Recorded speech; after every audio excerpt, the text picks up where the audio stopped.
Yo, check it out, I gotta speak the truth. Welcome back to the place where there's never a dull moment. Welcome back to the CryptoFather channel. Today is the 14th of March.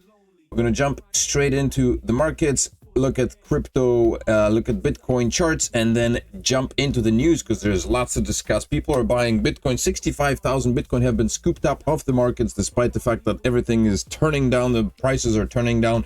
And that means only one thing: there is good stuff to come. People are actually buying up Bitcoin while retail is dumping it out of fear. We're at a market cap of $2.7 trillion, $107 billion in trading volume. Pi Network is still on the trending display here. The number is 2, I guess. Bitcoin at $80,000. Ethereum still below $2,000, $1,800 right now. Solana at 121. I see articles saying that it might dump to $90. Of course, that's just FUD, but you never know. Cardano at 69 cents. Dogecoin 16 cents. Everything is in the red. Picoin on place number 12 at $1.68. I watched an interesting video yesterday recorded by a Korean YouTuber, or somebody who was posted on X by a Korean citizen, by a Korean dude who apparently went to a city of Jeonju, and Jeonju has apparently, from what it seems, adopted Pi as its national or city-national currency for the locals. They're coining it the Bitcoin of Jeonju. Interesting take. And Litecoin at $86. Holy macaruno. We've got Bitcoin forming another red candle, struggling to stay above the $80,000 support.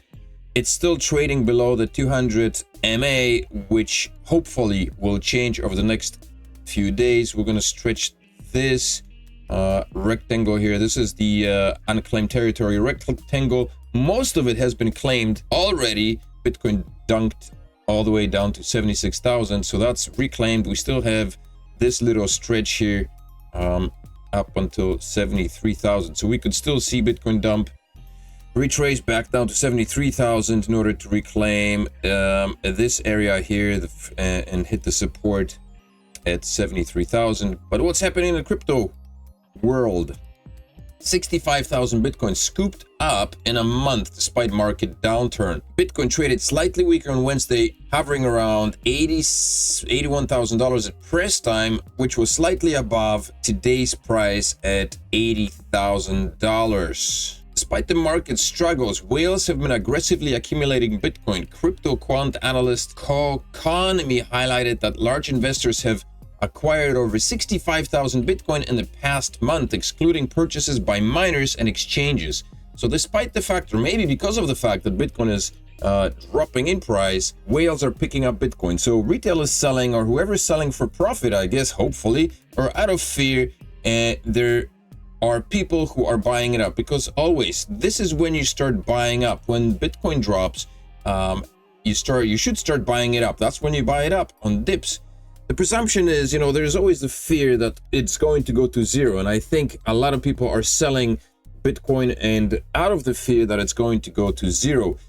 There's a lot of uncertainty about what is actually going on. There are news reports now coming out that are saying that the US government is beginning to seize Bitcoin from fraudulent investments, from fraudulent ventures. So there was one instance in which about $100 million worth of Bitcoin is being seized from an individual who was running a Ponzi scheme. And so the idea, I guess, behind it is Trump announced that he will not be buying Bitcoin in order to create the strategic Bitcoin reserve, but it feels like they might begin seizing Bitcoins from all across the area in order to replenish, to create that Bitcoin reserve without actually having to purchase any of the Bitcoin. But if this pattern continues for a few more weeks, it could indicate sustained buying pressure, similar to what we saw between November and December. Whenever there is selling, there's always buying. For every sell, there must be a buy. Bitcoin's price has fallen below the average cost basis of short-term holders. In a bull market,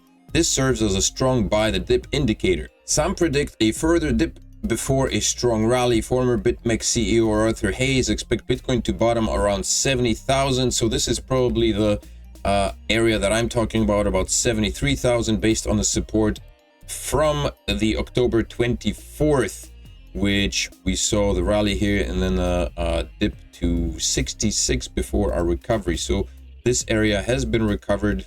So we could see a dip to 73, quite possibly 69, maybe not. I don't think so. But this is what is being spoken of. Looks like Bitcoin will retest 78. If it fails, 75 is next. And the crosshairs, then there's obviously 70 to 75 or 75 to 70K. Today's news is going to be disjointed all over the place. It's likely that humans reach immortality via uploading their minds into the cloud. Now, that would be interesting. My friend keeps talking about the possibility of extended life spans within our lifespan before we crap out. He's 65, I'm 50. If it means that I'm going to upload my mind to the cloud, that's not really what I'm looking for. I'm looking for a biological extension, kind of along the lines of Brian Johnson's ideas, although he puts in a lot of work and a lot of money into his own preservation, biological preservation, which is not something that I can afford. I don't have the finances or the time to spend, preparing my meals, 15 meals or however many meals, and the number of pills that he takes is just phenomenal. So all of that is kind of staggering. And Lost Crypto, this company is helping investors protect what they can't afford to lose. Normally I wouldn't really, because this feels like an advertisement for a company that may be doing something, but there are so many scams. Usually when you announce that you've lost your crypto somewhere on X, there will be some joker posting below saying that they will help you reclaim your crypto, and those are always scams. Never fall for those announcements or for those messages that claim that they will help you recover your lost crypto. None of that is possible, but so this apparently is that case. Roughly 70% of all Bitcoin is locked in inaccessible wallets, lost forever in the digital world, void rather. And so this is due to the fact that people lose their keys, or I guess misplace or send it to wrong addresses or whatever. But losing access to crypto doesn't always have to mean financial ruin, according to Phil Johnson, director of marketing Nexus Mutual. Johnson explained that the company is building a decentralized alternative to traditional insurance, one that has already paid out millions in crypto to crypto investors left stranded by industry collapses. According to Johnson, the Nexus Mutual has paid out over 18 million in claims so far since 2019. Its current coverage is mostly focused on protecting assets like Ethereum and Bitcoin, although Johnson sees the future where blockchain insurance expands to cover real-world risks as well. So that would be interesting. But of course, it's not a recovery per se, though, in the sense that we would expect it to be like, I lost my keys and these guys are going to try to recover the keys. I guess it would be pay for service that you would have to pay in, like with any other insurance, and in case of losses they would help you recover those losses in some way, shape or form. And apparently there is a proposal to reduce Solana's inflation rate by about 80% at the end of epoch 755, which may lead to Solana, to a massive pump for Solana. So according to this article, the community is coming up with a vote to reduce inflation on Solana, which currently is not that bad at all, but that will reduce inflation from about 4.8% down to about 0.86% inflation. If it passes, and it's looking possible that it might, the voting ends at the end of epoch 755. If it does happen, all of a sudden Solana becomes the hardest layer 1 asset. Remember, Bitcoin inflation is 0.85%. Solana, if it passes, will be 0.86%, which is pretty much the same number. And my question is, what happens if a Solana ETF comes? And the presumption is that because so much of Solana is staked, there's very little on exchanges, and based on those facts, it could be that there will be a massive pump for Solana. But I mean, this is all speculation and hopium, essentially. And Interpol warrant sought for Hayden Davis in Libra crypto scandal. So we all know of the fella who created the Libra coin that has rugged thousands of dollars away from people. But the Libra coin was apparently supported by the Argentinian president, but it wasn't actually launched by Argentina or the president himself, but it was launched by Hayden Davis, who is the culprit apparently. And so now the Interpol has released a red notice. This request aims to have Davis located and detained globally pending extradition from the United States. Meanwhile, Libra's price continues to decline sharply amid growing fear of uncertainty. Obviously, who wants to be in a coin that has dumped 50% within only a few hours of its launch? And to make matters worse, Libra is not the first, not the only coin that was launched. Meowcoin has also been launched by Hayden Davis, from what we're being told. The controversy deepens as Libra's team has been linked to other questionable crypto ventures, including Melania, another project accused of being a rug pull. So it's not looking good for Hayden Davis or anybody else who's involved in the project. As it should be, man. Enough with meme coins and rug pulls. It's just, it puts a bad look on crypto. It gives crypto a really bad name, and it shouldn't, because I mean, I think this is one of the main reasons why crypto is still such a young industry, and why there aren't many more people in crypto, for that very reason, because these scams and rug pulls continue to happen. And of course, when you see stuff like that on the news, why would you want to invest any of your money into it?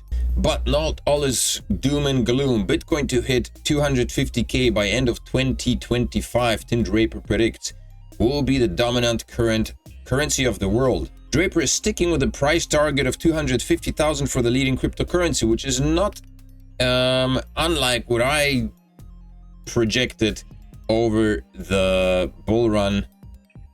This time around, my projection is that Bitcoin might hit around $250,000, $260,000. Of course, whether that's going to come to fruition or not is questionable. That's it, period. But I think we're looking at a similar idea, similar scenario. Pump, then a retracement, 120% pump, then a retracement of 30% or 40%, which is similar to what we're seeing right now, and then another pump, final pump to 256 towards the end of October. Draper is best known for his 214 prediction that Bitcoin would reach a price of $10,000 within 3 years. Although that is, that is a prediction as well described as anything else. I mean, when you see an asset that is being finally taken seriously and finally being invested into, it's only a matter of time before it does reach a certain level of a price tag. And I guess the presumption is that if the spoken of money supply begins to flow into cryptocurrencies, we're talking, Ro Paul is talking about a 10 trillion dollar market cap that is supposed to flow into the crypto market space. If that number does flow in and a significant portion of that goes into Bitcoin, and keeping in mind that Bitcoin has a limited supply of coins of only 21 million, fewer than that because there is a bunch of them that has been lost and locked up in wallets. The logical thing to assume would be that since Bitcoin domination is about 45 to 50% of the overall crypto market, out of the 10 trillion flowing in, we'd be looking at about $4 to $5 trillion dedicated to Bitcoin alone. And so if we divide that up amongst all the Bitcoin that are out there, obviously the price tag unveils itself in front of our eyes. So in recent years, Draper has landed on a $250,000 price prediction for Bitcoin, which the leading cryptocurrency has not yet hit, with the current all-time high of around $109,000. Draper said that one of the big moments for Bitcoin in the future will be when he can buy food, clothes, and shelter with Bitcoin and pay his taxes with it, further eliminating the need to have fiat currency. And if that takes shape, then you can expect Bitcoin to go into ridiculous levels of pricing, because there will be a need for it. I mean, if all fiat money or a lot of fiat money is redirected into Bitcoin, obviously Bitcoin will need to hold that fiat money, the value of that equivalent fiat money, and so the price for one single Bitcoin will obviously skyrocket based on that. If you enjoy my videos, then you know what to do. Smash the like, subscribe to the channel, hit that little bell notification button so you don't miss any of the videos. Come back for more information, insights, and news from crypto, from your crypto father. I've been around since 2017. I've got the battle scars to show. So if you want to have some insights and a no bullshit approach to reporting on crypto and crypto news, then this is your channel to be. Remember to pick up a Descent wallet, $30 discount on one, $99 discount on 2 with the CryptoFather ref link below the video. This is what I'm bringing to you. Check out my other videos on how to secure some free cryptocurrencies with Telegram mining. And actually, I've got a video coming up, I think, because there's more to report on the AIX hash mining app that I've talked about. So check that out.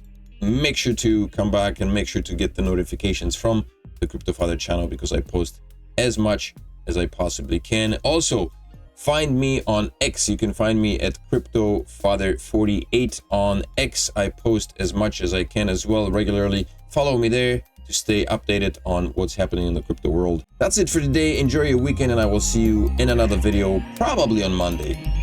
Have a good one. Peace.